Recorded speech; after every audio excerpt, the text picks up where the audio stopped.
Hey, welcome back to the podcast. New Year. This is the first episode of season 3 and the first episode of 2024. So excited about all of the things that are coming in the new year. So, a couple of things, a couple of housekeeping things, and then we're going to talk about the episode. So, first, uh, shout out to Cole's Media Company and Cody for helping me to officially launch my new website. It looks fabulous. I'm very excited. Um, and we still have some more tweaks and stuff that we're doing, but for the most part, it is up and it's live.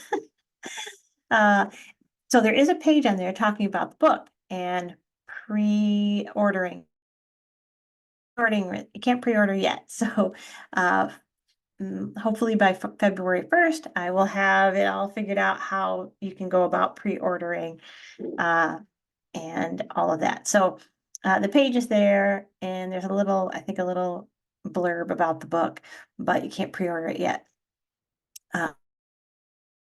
Cody's website in the show notes. So if you're looking for help with any kind of media, please reach out. Because he does more than just websites. So if you need, maybe you just need a whole new look, like you need branding or whatever, he can help you with that. And anyway, jump over to the website. He has a whole list of services that he offers. So, so this episode, yeah, I think that's her name that she uses on her book, but her actual name is Paula Forte. And I will put her website obviously in the show notes as well. And this is her. We talk about her book, which is called Dear Sister, uh, What Black Women Want You to Know. And this is really, really a great book. And so we talk about, I think, 4 or 5 chapters, like we highlight 4 or 5 chapters in it and talk a lot about racial reconciliation and then also how we as white women can show up. So here's what I am hoping that you get out of this episode, especially if you are a white woman, that you will use this as an opportunity to listen and learn, right? And not be so quick to think that we have all of the answers. If you are not a white woman, there's still things for you to hear and things for you to learn. Especially if you're white and male or non-binary or whatever. There's a lot here for you to learn from. And uh, anyway, I'm excited about it. I opened this episode talking a little bit, telling a story about an experience that I had. And I think when I first start to tell the story, it sounds like I'm going to say, yeah, I have Black friends. That's not like I start to say that, but that's not what I meant. I was just, anyway, when you hear me expound on the story, then you're like, oh, that makes sense. Okay. But, but anyway, initially I'm like, that sounds whatever. You know what? What can I say? I have ADHD and I have autistic tendencies. So I'm a dork. Anyway, I had a blast with Paula, and she was just so gracious, so authentic, and sharing, her story. And I really just appreciate it. So I want you to go out and get this book, share it with a few people. They need to read this book. There's just a lot of really good stuff in here, things that I wasn't like I had some familiarity with, but she brought some other aspects of different concepts to light that I had never heard of before. And so it was just a big reminder that we are never done growing and there's always new things to learn. And here we are at the beginning of 2024. And this is an opportunity for us to sit and listen, uh, validate what other people are feeling and to learn from them, right? So anyway, I think you will enjoy this episode. Slowly working on some new guests to come on the podcast, and I had started a second podcast back in like October, November called That's What She Said. And I was kind of going to use that to just go in a new direction.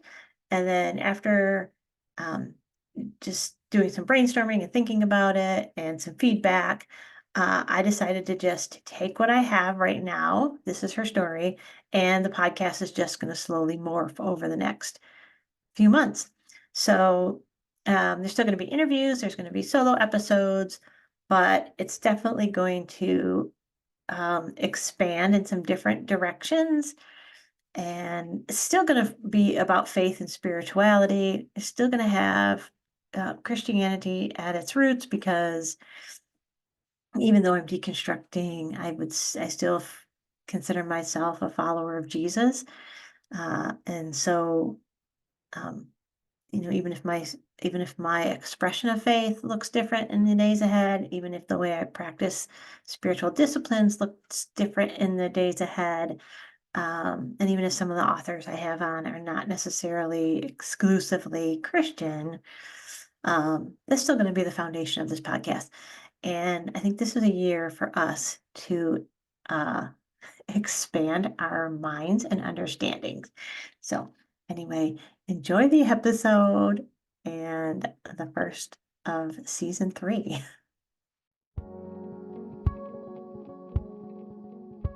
I've been trying to tell better stories about women and clergy and the church, but now I'm telling my story and your story because they matter.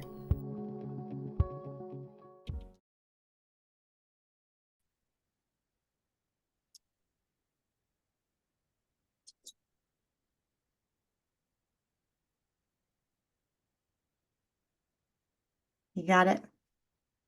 Yes. All right, cool. Yes, there is a ton. There's a ton. I'm using a green screen, so you can't see it. There's a ton in this book. I'm like, I don't want to go through all of it because I want people to get the book and read it, right?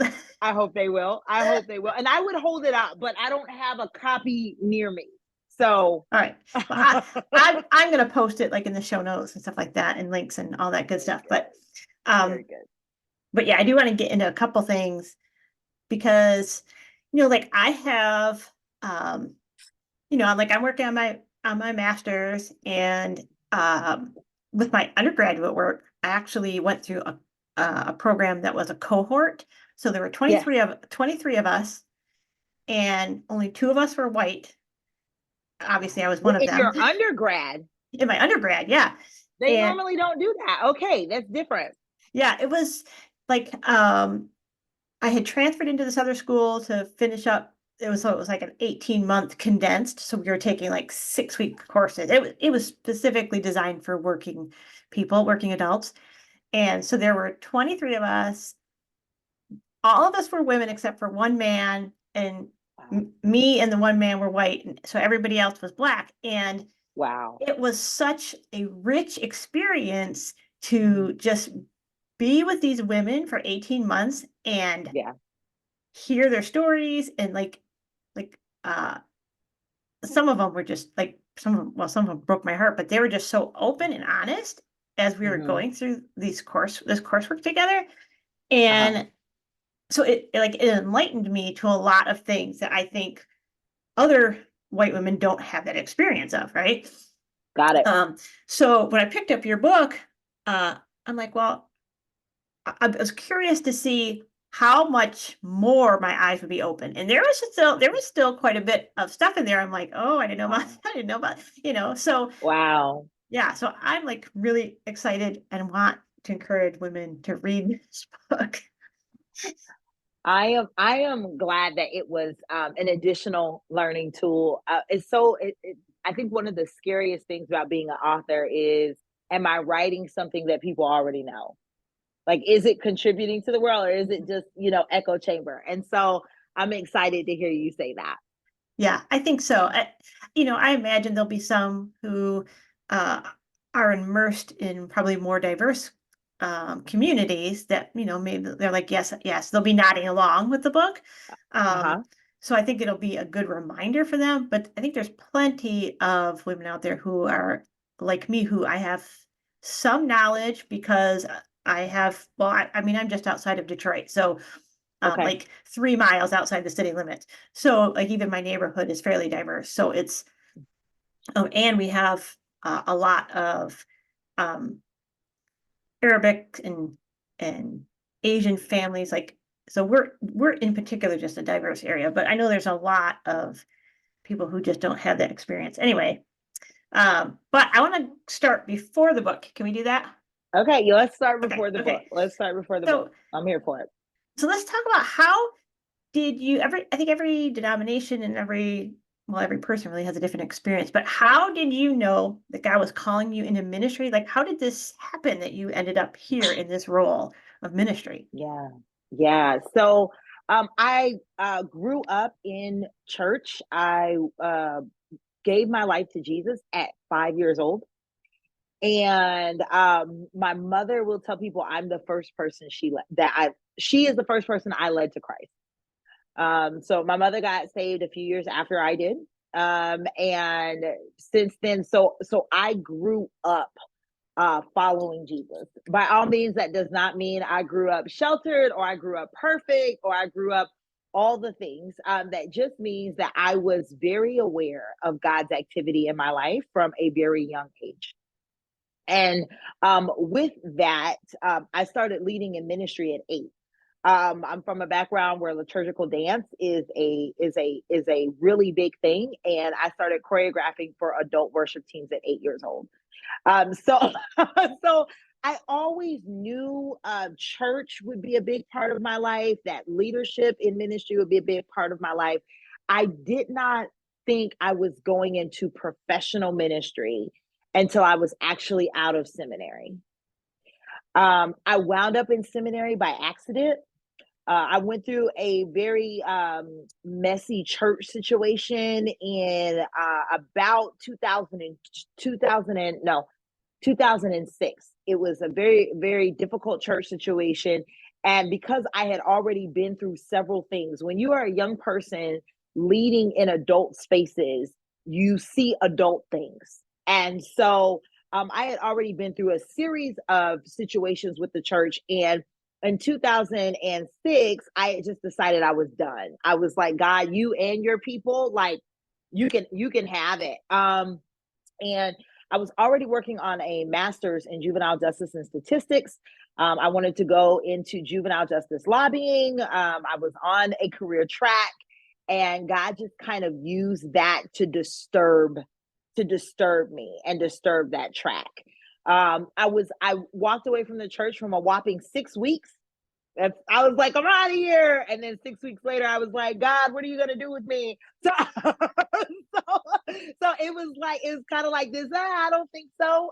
Type situation between God and I wound up initially pursuing a joint degree in law and divinity at Emory University. I decided that law was not what I was called to, and within that first year of being in seminary, I thought I would do ministry for the rest of my life. But I had not been exposed to the opportunities of doing ministry full time and really the blessing, because most people do not get to do pastoral ministry full time. And I have been really blessed to do that since 2010. And so we're in year 13 of this being my entire career.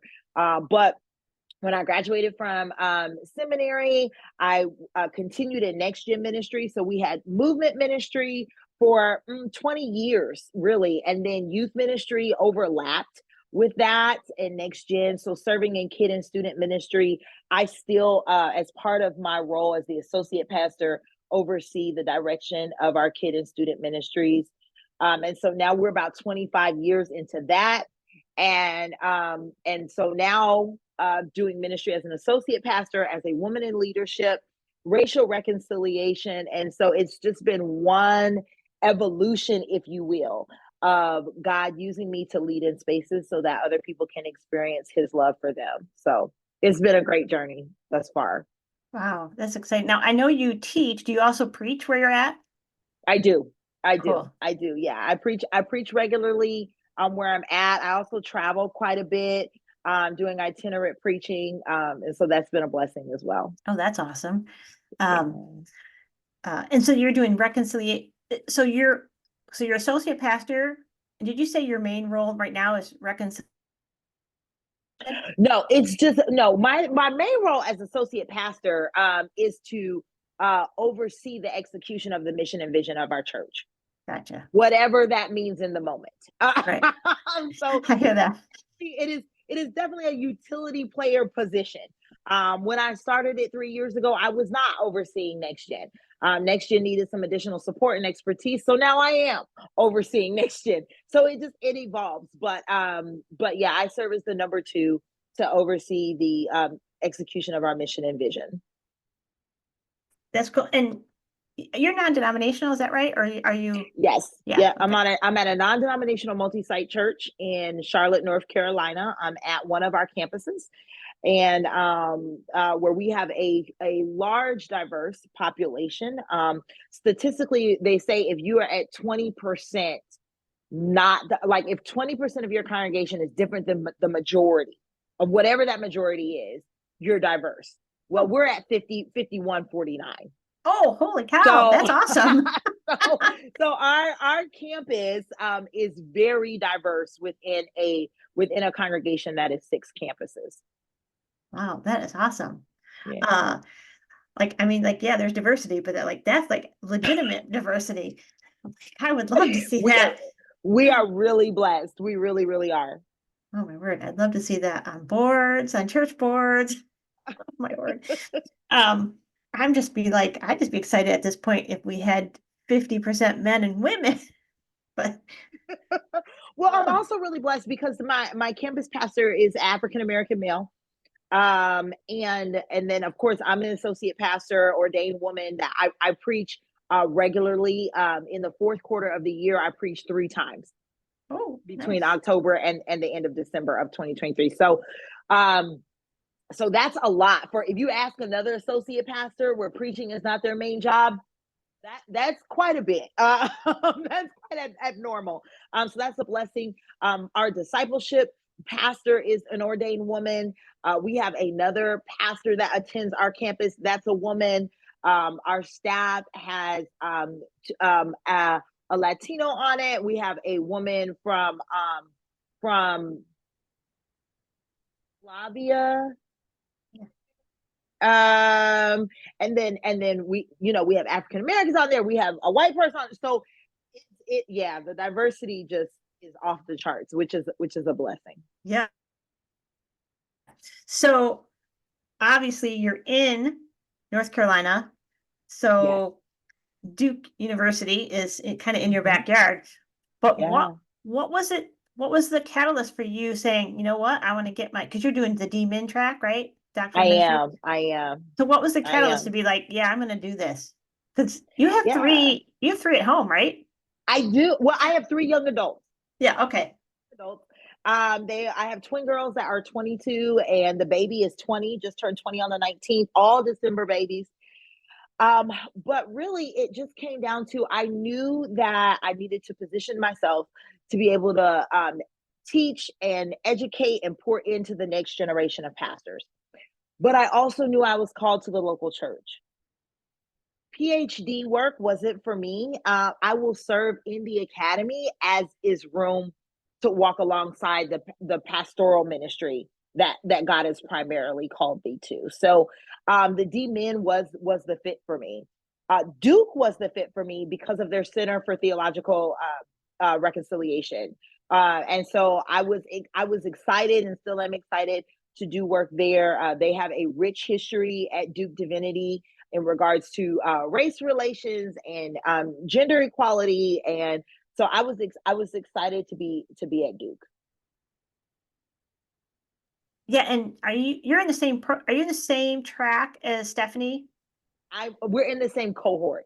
Okay. We don't necessarily have tracks, but we're in the Gotcha. same cohort. Yes, yeah, That's Stephanie. cool. I love her. I She's love her. cool. She's great. She Yeah. was on the either 2020 or 2021.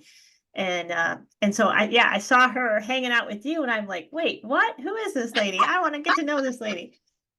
Yeah, Stephanie is wonderful. Wonderful. Uh, and yeah, and then I saw this book.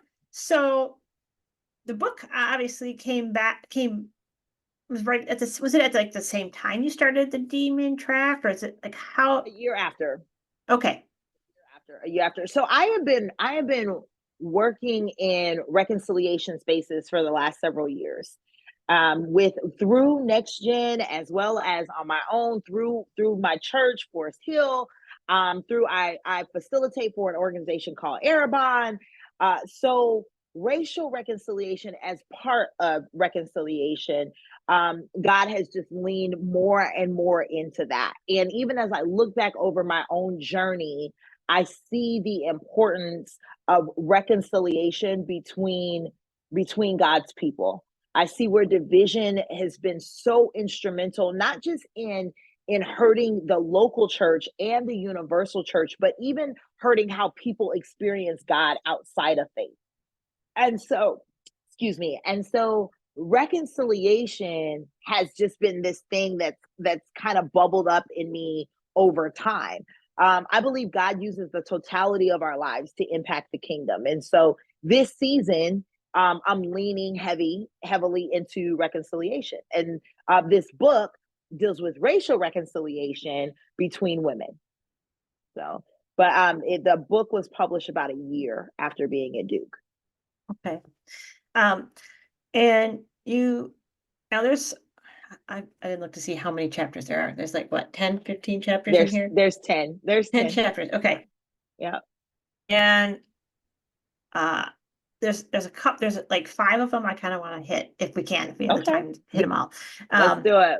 so we'll just start with the showing up, because I think that there are a lot of white women who they want to do this, but they have no idea what that means. Hmm. Um, Uh-huh. and there's which, oh, first of all, you have this thing at the end of each chapter with the little bubbles, the Yes. talking bubbles. I love that. It was Thank like reading you. it, and then I got down and I'm like, oh, it was like, oh, here's what this would look like. And you've got these like bubbles, and I'm like, oh, that's really helpful. Yeah. So those bubbles, the before the book, I spent a year surveying, and the intro talks about this, surveying Black women from all over the nation, all walks of life, different socioeconomic statuses. And so those quotes are their quotes on how they feel about each of these topics. Yeah. So it's Oh, taken directly from the research. well, that's great. I didn't realize that. I thought it was like just your examples, but that makes it even cooler. So, Yeah, right from the research. okay, so there's one part in there where you talk about, it might even be in one of the bubbles, but this idea of cultural appropriation. Uh-huh. And I think that's where a lot of, like, we want to show up, and Hmm. there's a lot of like white women who are like, okay, well, maybe if I appropriate their culture, that's me saying I'm showing up. So we talk about what, like, what does that look like, and then what's a better alternative to that? Yeah, yeah. Yeah. Showing up means being willing to speak on behalf of someone else, specifically in this case, Black women, whose voices have often been silenced when they're not in the room. And that's the key. It's not speaking over us when we are in the room. It's not speaking for us and what you think, but it's speaking up on our behalf when we are not in the room. That's where showing up starts. It's and I don't want to make light of it because that can be a very hard place to start showing up, especially if it's a room full of white people, if it's a room full of people who are your family, who are your close friends, and then you have to show up for a group of people who are not there, which means you might be alone in how you show up. But that's really what showing up is. Showing up is saying how Black women have been treated in this society is not right. It's not okay. And I'm going to personally carry myself in a way where that does not continue. it is situation by situation. It is circumstance by circumstance. It is showing up, and sometimes you win and sometimes you lose, but it's being willing to do it again. Yeah. And then Yeah. in doing that without showing up doesn't mean you take on the culture of Black women, be cultural appropriation. It means that you create space for Black women to show up their culture without having to dim it. Got it. So there's a nuance there. Yeah. So it's more and letting and letting them be themselves, letting you be That's it. yourself, right? Yeah. That's it. That's Um, it. we'll talk about hair down the road. Okay. I do want to talk Okay. about No that. worries. But No worries. Yeah. so I like that. Yeah, we had a where I work, I'm a nonprofit. We're fairly diverse in there. And so we had a um a Christmas dinner, and they were very intentional of making sure that the traditional Christmas dinner Uh-huh. represented everybody who was there. So it Very wasn't just the white people Christmas dinner, you know, good. What do white people have at Christmas dinner? What's the you know, tradition? we have a lot of similar things, but like we wouldn't have greens, you know. Um, most of us don't have like sweet potato pie, but we might have pumpkin pie or apple pie. Yeah. Uh, Yeah. and sometimes like they're like my husband's grandparents who are Canadian, like they'd have mince meat pie and stuff, but it's not like my family and stuff who's mostly German and French. Like, yeah, we wouldn't be having that. Um, so yeah, there's some of those nuances that are a little bit different. I mean, I think the basis of it is, turkey or whatever, or ham, depending on what your family likes. But there's some of those side dishes that, like my family, we don't normally have macaroni and cheese, which always made me always seem weird because I'm like, well, why wouldn't you? Because the kids, that's what the kids are going to eat, macaroni and That's cheese and right. rolls. Yeah. That's right. That's right. That's right. Yeah. We'll have macaroni and cheese. I actually had a conversation the other day with someone who was saying they had to have mashed potatoes for Thanksgiving and Christmas. And I don't think I've ever had mashed potatoes for Thanksgiving or Christmas. And I don't know anybody of my melanated skin that has had mashed potatoes for Thanksgiving or Christmas. So you're right, the menus are different, but we do have collard greens and macaroni and cheese and sweet potato pie. Absolutely. Yeah. Absolutely. Yeah. Oh yeah. To my family, what do you want? And they're like, well, you're going to make mashed potatoes and gravy, right?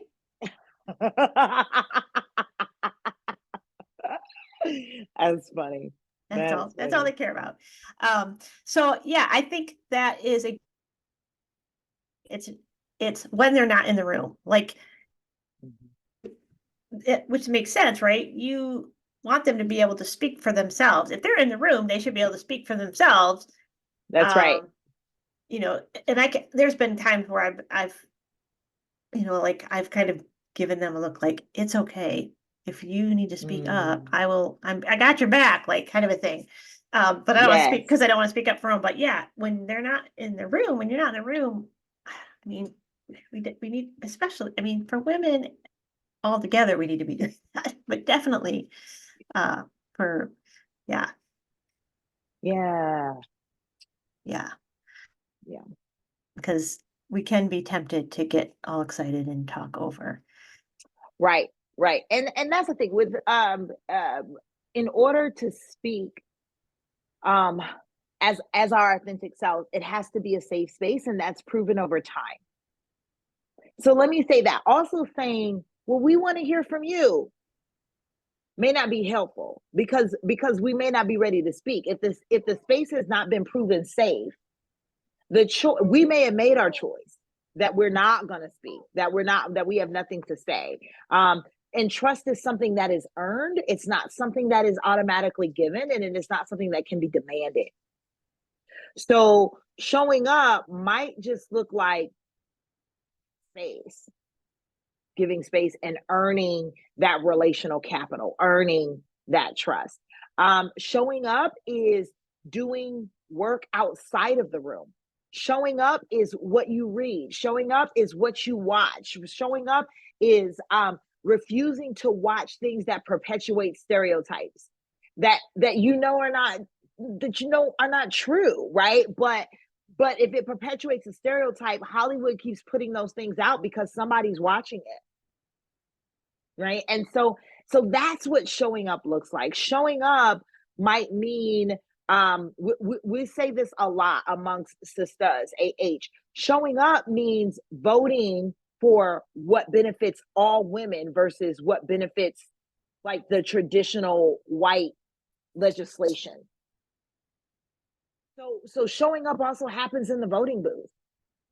So showing up can happen a variety of ways, but ultimately, what showing up looks like, whether it deals with Black women, whether it deals with children, whether it deals with the immigrant, is actually living your life in a way that benefits someone else who is more marginalized than I am. And that's the thing between women is women on some level, all women deal with some level of oppression, some level of chauvinism, some level of sexism. But statistics tell us at the bottom of the totem pole, Black women deal with an intersectionality that other women, white women and other women of different races just do not deal with. And so showing up means I'm going to put whoever is on the societal totem pole below me, I'm going to put them first. That's what showing up means. Yeah, and that's a great point about voting. um, like the last, well, really since 2016, Yeah. I've gotten a good education on how some of my evangelical brothers and sisters have confused faith and politics, and that we are making we think are good for everybody, but ultimately at the end of the day, they're only good for us. Right. Right. Yeah. Right. Yeah. Right. And both political sides do that. Mm-hmm. Political sides do that, right? They we vote or we support people that back our interests. That's what we want. Whether what we want, we believe theologically is correct. If we believe following Jesus is a personal decision, then we can't make corporate decisions off of our personal belief. Like that's oxymoronic. So so even with that, like when it comes to voting, yeah, what is for the greater good? What allows people who may disagree with me to live their life freely without hurting someone else? Those are all those things to keep in mind. And frankly, yeah, neither party does it 100% of the time. Neither one. So we can't just say, one ticket because no, neither Democrat nor Republican, when it comes to politics, has our best interest in mind. No, they don't. The only interest they have in mind is their pockets. So no, That's right. That's right. That's right. That's right. So let's talk about we talk about history. Well, I want to combine history and the chapter on family. Okay. Because there was something in there. There's two things. The idea of that racism is created, or actually race is created. Yes. And I think a lot of people don't realize that this is a result of colonialism, that racism, Correct. they had to create racism in order to That's right. justify colonialism. Correct. So anyway, I'll put some books in the show notes for people who need to Very good. understand that better. Yes. And so you make a comment that racism can be destroyed, which I think is true. And I want to tie that into first 1862, because like I went to public school, and so all about the Emancipation Proclamation, but I never remember anything about December 31st. Don't like that part. So, Mhm. so can we talk about that? And then we'll also talk, and then can we lead that into how help, how can, the white sisters help to Mhm. destroy or dismantle racism? So Mhm. you Mhm. like, yeah, talk about that story for me, please. Yeah, yeah, Joanne, thank you. So, for your listeners, what Joanne is talking about in the book, I talk about the history of Watch Night, and the history of Watch Night in comparison to what January 1st signified for enslaved people before December 31st of 1862. And so, before that date, January 1st was the largest selling date for enslaved people, for black people and African American. Well, we weren't African Americans at that time. We weren't referred to that, but for enslaved people, January 1st was the day that was the highest slave trading day at the auction block. And so it was a horrific day that was faced with a lot of trepidation and fear and horror. And so you take that date and you contrast it with December 31st of 1862, where there is the expectation that on the next day, the enslaved people would be free. And so we literally get this term watch night from watching the night pass by, so that my ancestors could walk into freedom. And so to this day, African American churches all over this country will celebrate watch. We will have watch night service on December 31st. And some African American churches have gotten away from that and called it New Year's Eve service, which is fine. But the same principle applies. It's a worship service of celebration and praise and worship and preaching and communion to commemorate how God has kept us the year before, and to pray about the year that we're getting ready to go into. But the term itself, watch night, yeah, comes from December 31st, 1862. That was probably the most profound. Well, there's a lot of profound moments, but that was definitely one of the most profound for me because Mm, I'd never heard about that part of the Emancipation Proclamation. yeah. Like, I mean, I had a new appreciation of that.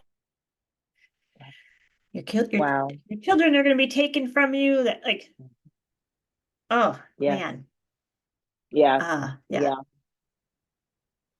Yeah. Uh, Yeah, like I said, I have three children, and uh thinking about more every year, right? If you kept your children past the first year, thinking about that horror, thinking about that your child may be used to settle debts or to make money, or you don't know where they're going, you don't know will they get a cruel slave master, or will they get a good, I even hate to say, a less cruel, right, slave master, we'll say that.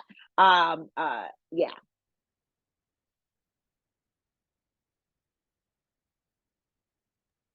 yeah, I don't know that there's no such thing as nice.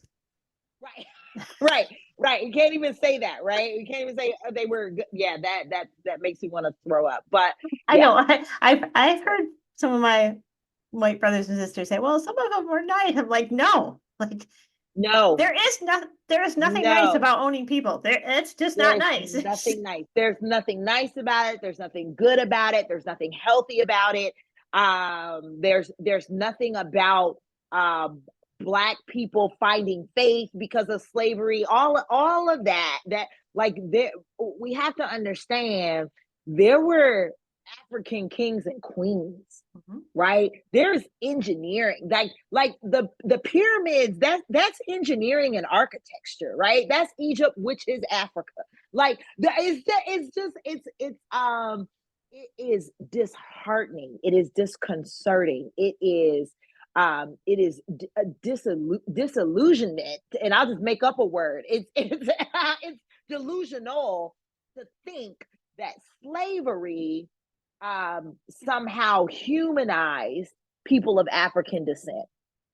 There was agriculture, there was medicine, there was science, there was law, there was all of that before my ancestors were ripped from West Africa and colonized to what would become the United States. So, and there was faith, God, and there was Jesus well before there was America.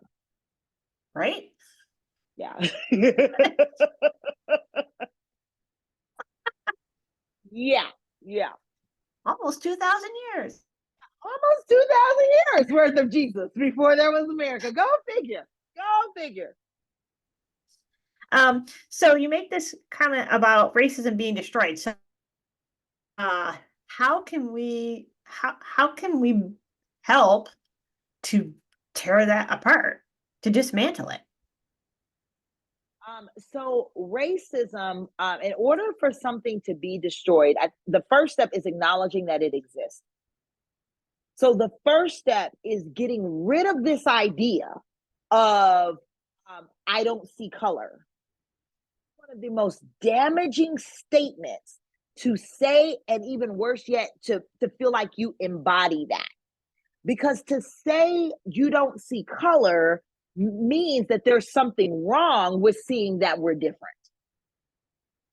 And God created us diverse. In Revelation, when Jesus comes back, there is different tribe, different nation, different tongue. And so I always tell people, if God can celebrate diversity, then who are we to try to act like it doesn't exist?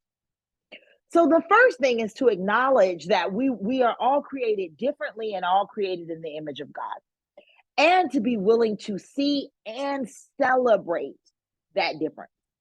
That's the first thing. The next thing is to understand that with those differences come race is one part of cultural differences.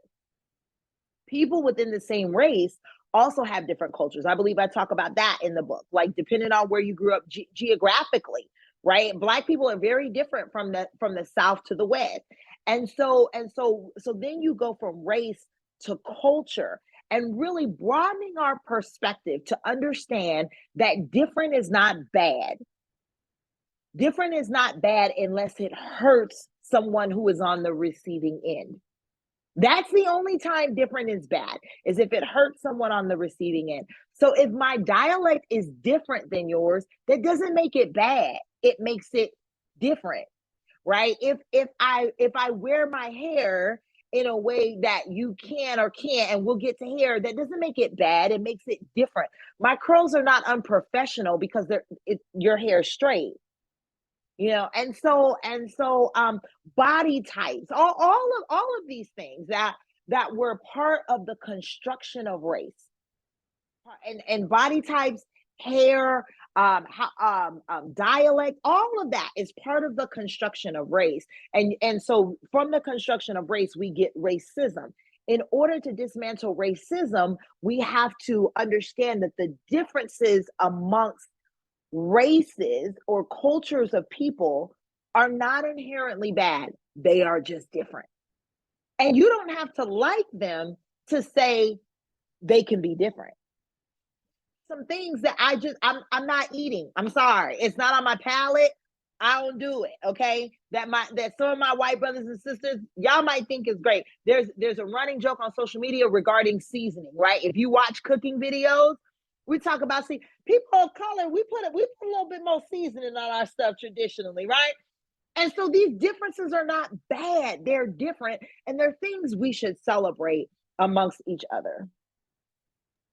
Yeah, and one of the things, I think that was in the history chapter or it could have been the family, but I think it was the history. You talked about the idea of we've made white culture the standard. Right. Yes. White Right. culture is often you'll hear this euphemism that white is always seen as right. Hmm.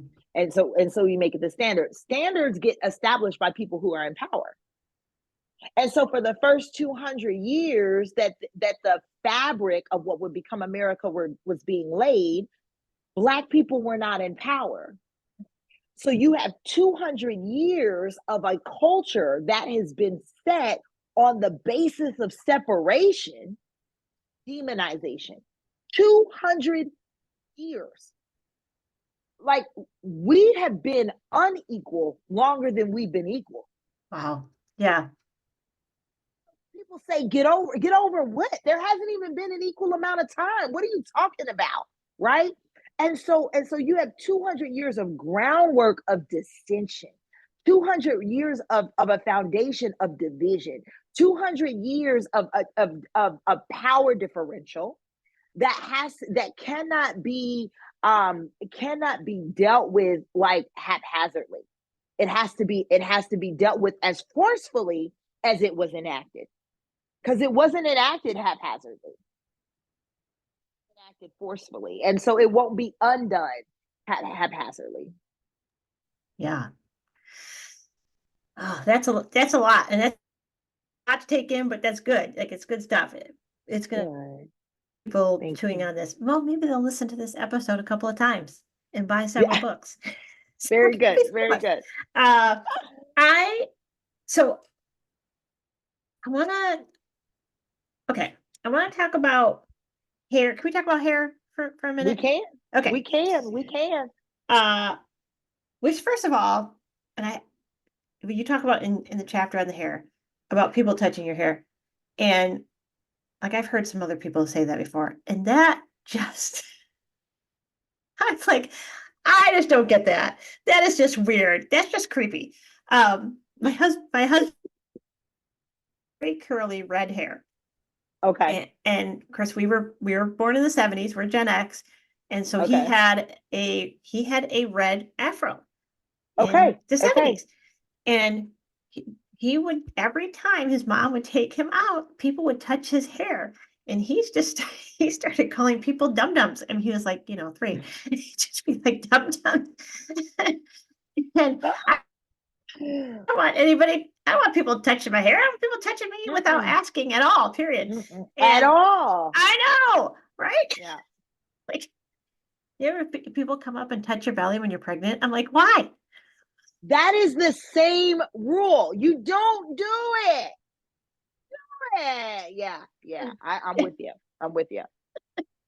Um, so there were a couple things um, in there that I thought were interesting. One of them, you talk about how, which I get this part, because it said, don't be telling us you like our hairstyle this way best or that way best, because Right, it's right. still it's I'm guessing that it's still the sense of somebody else is trying to tell you, like, That's it. you like it, That's that's it. fine. If you want to say I like it, that's great. But But leave it at that. right, Leave it at that. Yeah, yeah, right. yeah. Uh, but I did think, because the story you told about the straightening and how long Hmm. that took and all of that, and I'm like, Yes, yes. I was glad you followed up with kind of like why, because like that's just a lot of work. Like, oh my word. uh like I knew it took time to take care of your hair, but like that was way more than I thought. So Yeah. will you just kind of talk a little bit more about the pressure of Hmm. wearing your hair a certain way? Because it's, and maybe it's because I'm Gen X, maybe it's because just my upbringing and the people I've had encounters with. To me, I'm just like, however you want to wear it, wear it. But Yeah. that's me coming from the side of I don't understand the pressure that you get. Hmm. So could you talk Hmm. about that? Hmm. Well, let's talk about it prior to the Crown Act being enacted, and talk about it, which is talked about in the book, and let's talk about it prior to year 2000, when really the natural hair movement kind of picked up. Okay, so prior to that, have this standard of beauty that women in particular have always had to contend with. Is she skinny enough? How are her teeth? What about her eyes? Is she blonde? Is she brunette? Is she blah blah blah blah blah blah blah? Right? And so you have that coming out the gate as a woman. I've used this term before, intersectionality. And so now you have sexism. When you add the intersection of it, you have race. It's a compounding effect when it comes to standards of beauty. And hair is one of the things that became a standard of beauty. Let's think back on Barbie. How many curly head Barbies did we have growing up? No, right? Barbie's hair was always straight. It was straight and blonde. There were a few variations, but in essence, when you think of Barbie, nobody thinks of Barbie with big curly hair, right? And so that's the first thing we often introduce girls to. And then like men who are in positions of power to make decisions, we do an influx of media that says this is what a pretty woman looks like. So you have that. Then we let women, well, not let, but women start coming into the business specter, right? Corporate America. We have that, and women start coming into positions of power, and especially after World War II. But women are still supposed to look a certain way, right? Women are still supposed to. You can't not look like a lady because you're coming into corporate America. Whatever a lady looks like, right? Stockings, business suit. In the movie Hidden Figures, one single string of pearls, right? All of these rules down to a white standard of beauty that cost a lot of money and a lot of time to achieve if you are a woman of color with curly hair.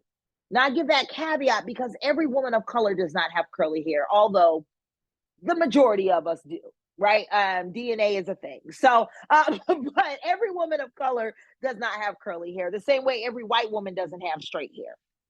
Okay, but these standards are nonetheless put in place, and so then the standard becomes straighten it. One, you straighten it because it's the standard for so many fields of professional access. You straighten it because you cannot find what you need to keep it curly and healthy. You straighten it because you're tired of the questions. You straighten it because you don't have time. Keeping your hair curly takes a lot of time. My youngest daughter still wears her hair curly 90% of the year. Her natural hair is curly 90% of the year. And it takes her hours to take care of those curls. Where mine, I go to the salon every couple of weeks. She flat irons it at night. I wrap it up. It takes less than 5 minutes to wrap it up. In the morning, I comb it down, and I'm on my way out the door. But I have to manipulate my hair to do that. I've had to damage my natural hair to do that. I don't have my natural curl pattern anymore. It has been damaged by heat over time. Now, for me, it was a personal choice. For me to straighten my hair, wearing her hair curly is a personal choice, and Black women should be afforded that. We should be afforded the right to make the choice to wear our hair however we want to wear it, and should not be penalized for it. The way we continue to be in school, the way we continue to be in sports. Black women who are now in swimming are having still being discriminated against in regards to their swim cap. The way we're discriminated against in corporate America, whether or not our hair is too big, whether or not it's the natural fit of the hair, it goes on and on and on. And so hair is a cultural thing. It is a point where we see racism raise its ugly head. And so especially when Black people, men and women alike, are told not to do something, white people do the same thing, and it is celebrated. Black women who wear their hair in an unnatural hair color, let's go with pink, let's go with blue, right? She had blue hair. A white woman does it, oh, she felt daring. going through a phase. Oh, she needs to like we give all these other reasons for it, and in reality, just let her be, let her be. So hair, yeah, hair is a point of contention for sure, for sure. It's so frustrating. Beauty standards are just frustrating in general, but that They are. I can't imagine that. But okay, this is just a practical question. I don't even know that. Mhm. I'm just like, so what, like, what do you mean by it takes a lot of work to keep your hair curly and to take care of it? Yeah. So, for my daughter to wear her hair curly, okay, after she washes it, in the book, I talk about the process of letting your hair condition outside of the shower. Oh, yeah, okay. That's step one. And she conditions her hair for until she feels like taking it off. I mean, sometimes overnight, like, but but at minimum, you're talking about 30 minutes. Nobody's standing in the shower for 30 minutes. Like, well, let me just, wait it out. Get back in the shower. It out. You're talking about leave-in conditioner. You're talking about then braiding it down so that the curls curl will have the curl texture that she wants it, so that it won't dry, because if it dries without being braided, it can get very hard. Her hair can get very hard. And so then you're talking about overnight process of it drying. Then the next day unbraiding it, or days, because some of my sisters will wear our braids for days and then braid it. We call that a braid out, right? So now you got to sit and unbraid it. So you're talking about hours style that then somebody feels like they can walk up and put their dirty hands in. Keep your hands off my hair. Like and hair products are exponentially more expensive than white women. If you go to an African American, or not African American, but if you go to a beauty supply store for women of color and price this shampoo, and then you go to Target, shampoo, shampoo, very different, very different. And so the cosmetology field for women of color is a billion-dollar industry, because it takes that much to take care of our hair well, to take care of our hair well. So what do we have to do to help you get 'cause like, okay, because I mean, I'm just going down this whole I know I'm going down this whole rabbit trail with my hair. So what about people who don't have the income for all of that? Like, Ooh, right? now you are talking about upward mobility. Right. Now you're talking about upward mobility. And this is one of the reasons why the gap between Black Americans and other people groups continues to grow when it comes to upward mobility in economics, is because very, like, what it costs for us to show up in the world expensive at the very base level. We're not talking about any extras. Forget going to the salon. For my daughter to go to the beauty supply store and get the basic products for her hair, it is going to cost her $75. That it will last her 2 or 3 uses. $75. Now, imagine if she washed her hair every 2 days. Who can afford that? Very few of us. I won't say nobody, but very few of us, right? And so now we're talking about an upward mobility issue. Because if you don't take care of your hair and you walk into a job interview, and when they start talking about appearance, she doesn't take care of herself, right? Um, Black men pay upwards of $100 for a haircut right now, and for their haircut to be lined up to like professional beauty standards. I don't know if we call it beauty standards when it comes to men, but whatever. Y'all get what I'm saying. You talking about $100 every week, Every week. 2 weeks at the most, every week. Because it grows so fast? Because it grows so fast. 2 weeks at the most. We're talking about an upward mobility issue when we start talking about the cost of hair care. And that's not something you can cut from the budget, because if you cut that, then you're cutting your ability to show up in certain spaces, because we don't hold the cards in those spaces.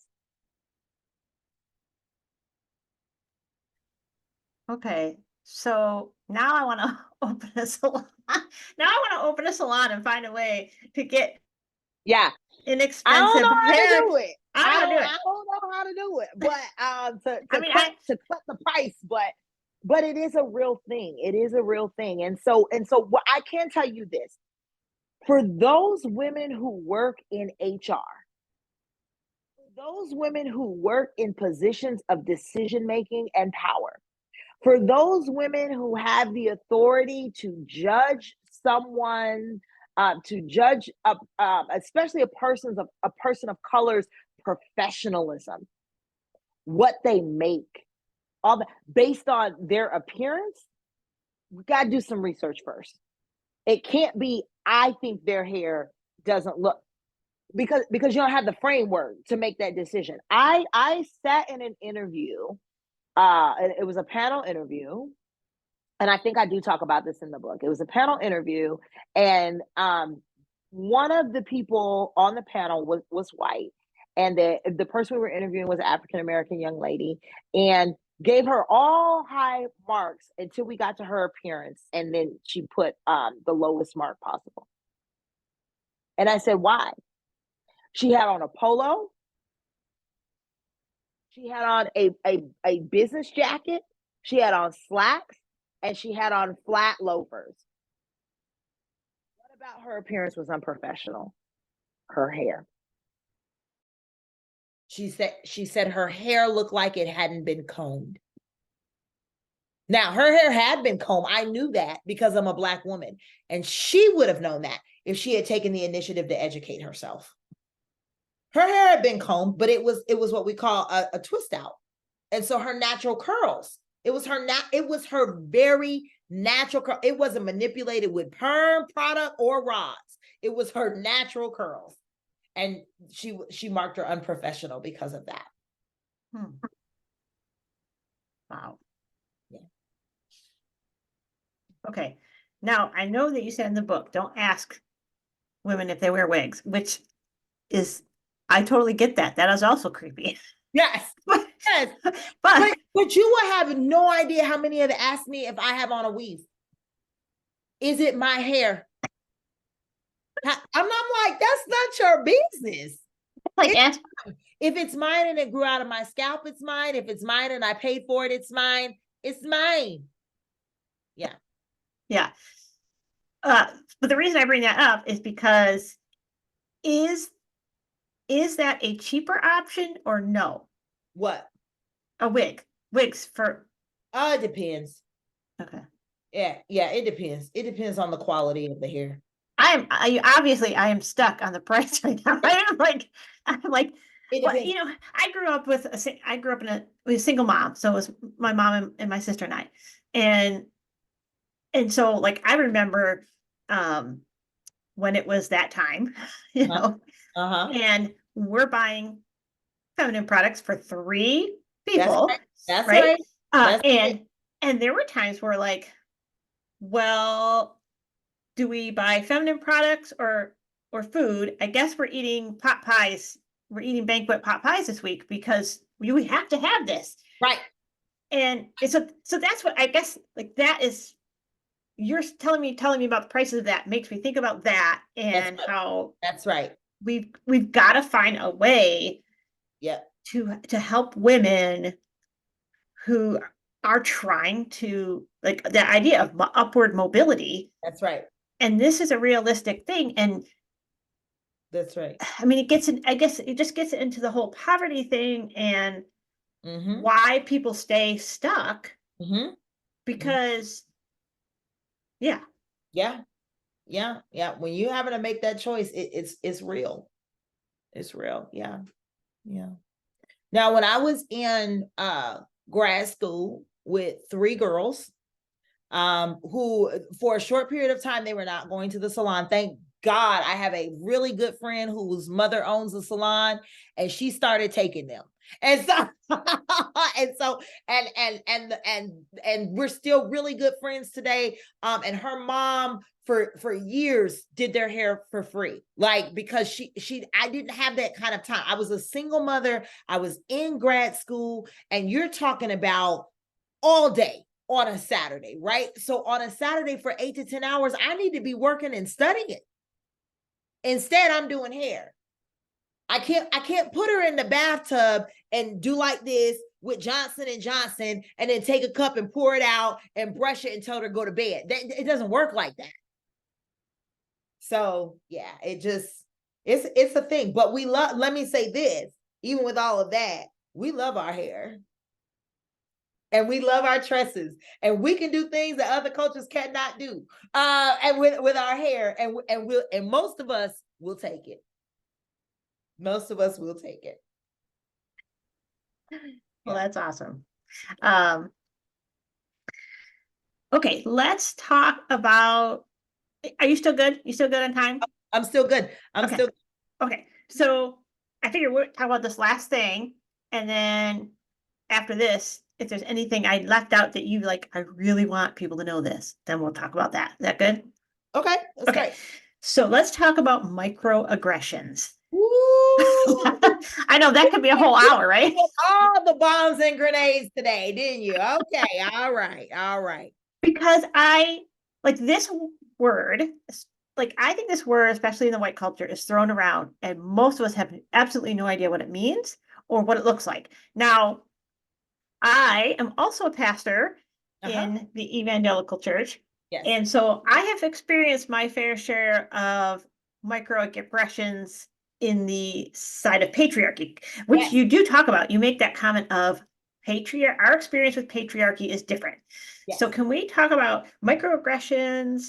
Like, what does that really mean and look like? And then how is your experience of patriarchy different from ours? Like, obviously there's some things that are the same, but like, how does it look different? Yeah. So I guess because we need to be able to recognize it. Like, if we're going to show up, right? Yes. We need to be able to recognize it, because there's probably microaggressions happening that we miss because we don't know to look for that. Do you know what I'm saying? Yeah. So again, the difference between patriarchy for white women and Black women is going to be that intersectionality point. The question becomes, would whoever is saying it, because let's be clear, women can be chauvinistic as well, right? So whoever is saying it, would they say that to a white woman? If they wouldn't, but it's a chauvinistic comment, that's where you have intersectionality. So that's the evaluation you run through your head. Would they say this to a white woman? If they wouldn't, but there's still the thread of chauvinism, now you have intersectionality and the different nuance of how patriarchy looks for women of color and Black women specifically. So I hope that's helpful. When it comes to microaggressions are comments that are made based on stereotypes. Okay. You speak so well. Is there a reason why I wouldn't? Now, what you might want to say is, I appreciate that idea. Right? But if you literally mean somebody articulates themselves well, I think it begs the question, why wouldn't they? What would make one assume that they cannot? That's an often common microaggression, as you speak so well. You dress so professionally. What? How about I like your outfit? Does it like so microaggressions are laced with biases and prejudice that we might not be aware of. The book talks about the difference between biases, prejudice, and racism, right? Racism has a connection with power. So racism is prejudice plus power. Microaggressions happen in prejudice. They become damaging when you align them with power. Okay, so and microaggressions hurt regardless. And I think either in the book, now I'm getting confused with the book and my lectures, but in one of the places I talk about paper cuts, and paper cuts still hurt, no matter how small they are, right? Once they hit the air, that's you know they're there, right? Even if you can't see it, you can feel it. And so those are microaggressions. Microaggressions are comments made out of biases and prejudice.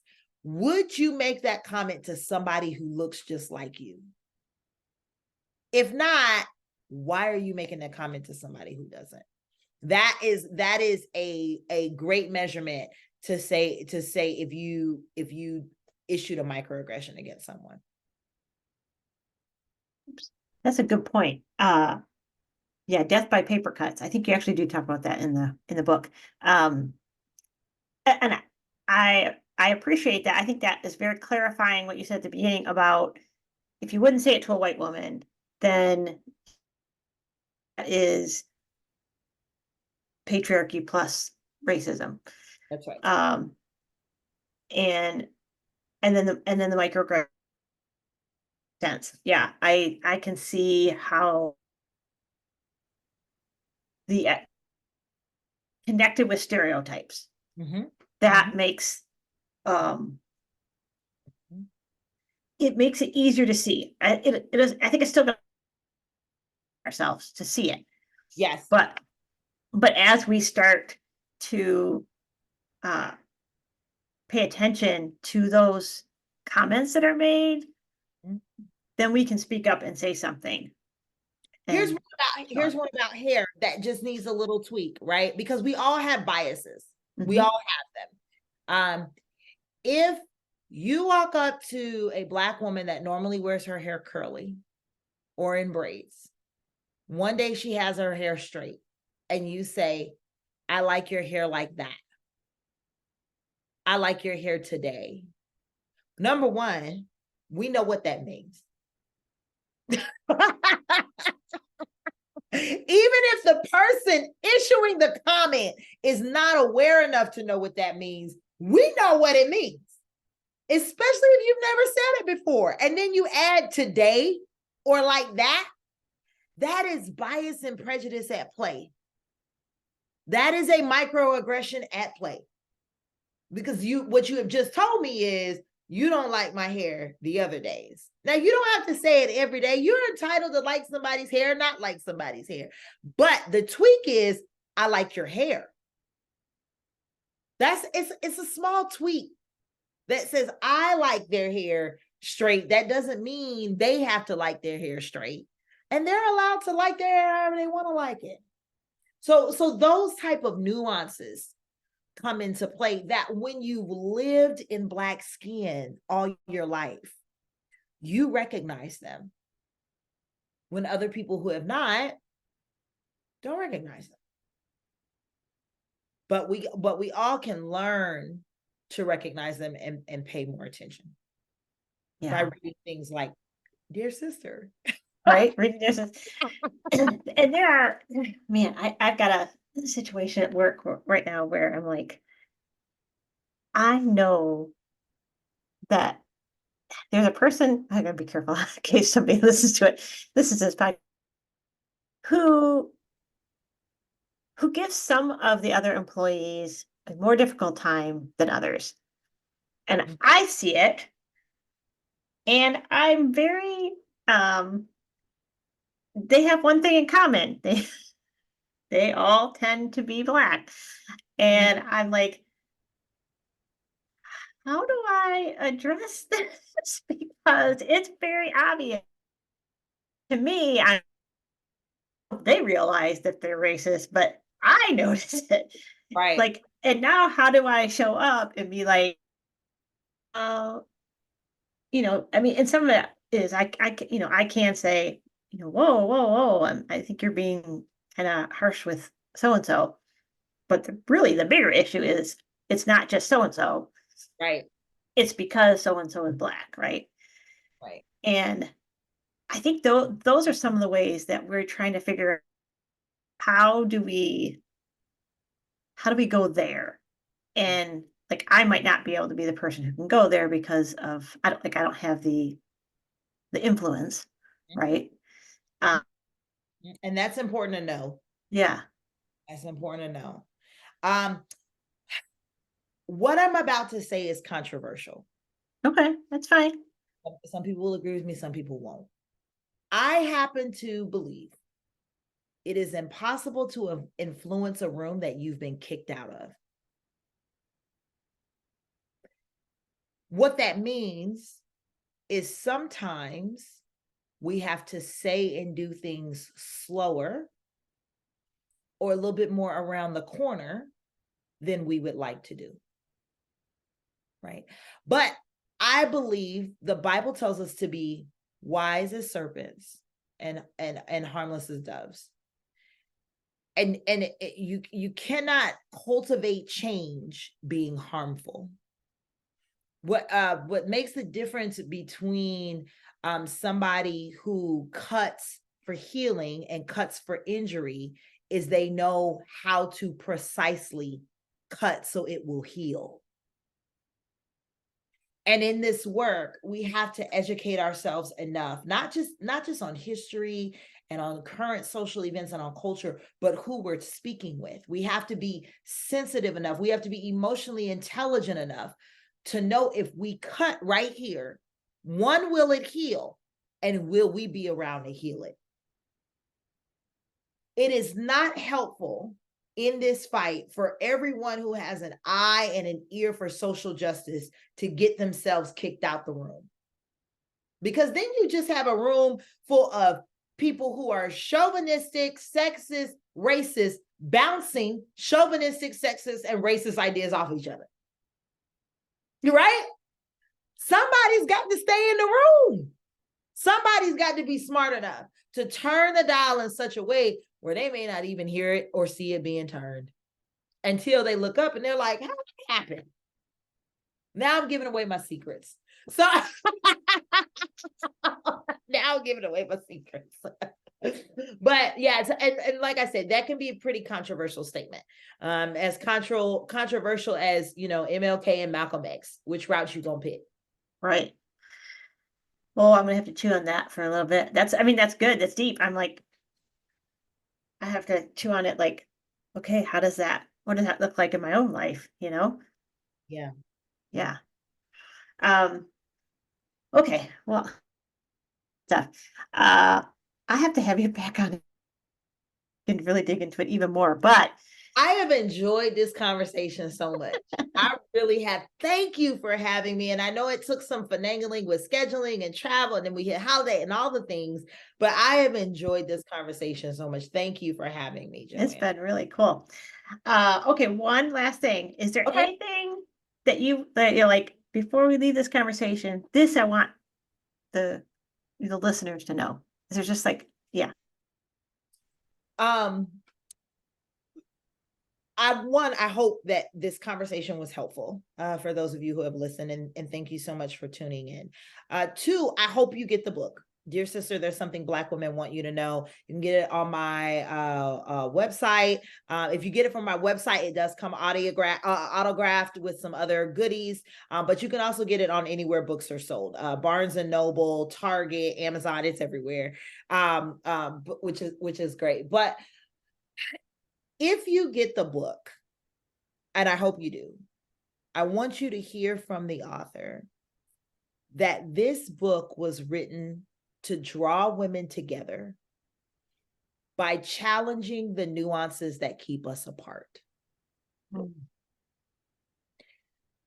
This book was not written to keep us comfortable in our silos or to perpetuate things that I know are harmful to your sisters of color. It was written to help pull us together. And the only way to do that is through truth in love. And this book, the truths that are in this book, were written with a lot of love. That's good. Well, I'm going to leave it like that.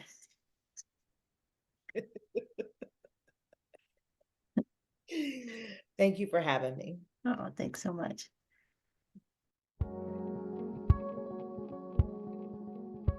I've been trying to tell better stories about women and clergy and the church, but now I'm telling my story and your story because they matter.